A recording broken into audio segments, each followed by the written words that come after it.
trăim vremuri în care politica este mai sălbatică decât oricând.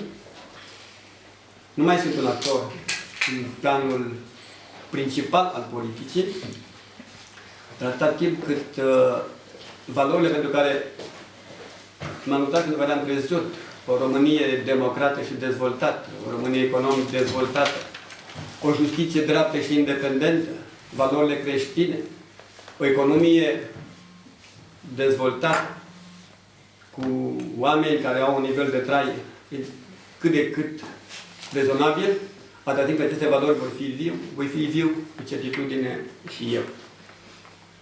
Rămân în continuare membru al acestui partid și voi sprijini politica acestui partid. Sunt un om de dreapta și voi rămâne de dreapta, cu crezul că va veni și vremea când dreapta va fi unită și va guverna România. Până atunci, sigur, trebuie să dăm cezarului ce este al cezarului, să credem în guvernanții zilei, să-i susținem și să așteptăm să-și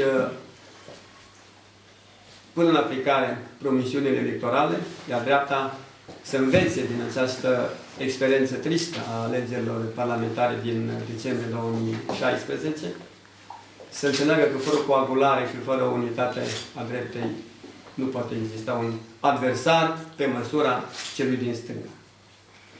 Cine e de vină pentru rezultatele dezastruoase ale PNL?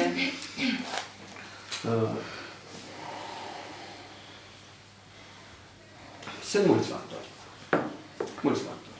Mulți de natură națională, mulți de natură locală și unii și alții au influențat. În general, alegerile parlamentare se câștigă prin politica națională.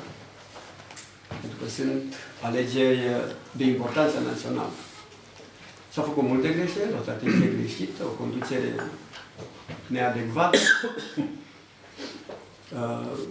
un program care nu răspundea necesităților României, lideri neancorați în realitățile zilei, iar în plan local, candidați de slabă factură, campanie de foarte slabă factură și neimplicarea partidului în toate segmentele lui în campania electorală. Sunt factori care au determinat rezultatele care le-am obținut la nivel național, evident. La nivel de județ,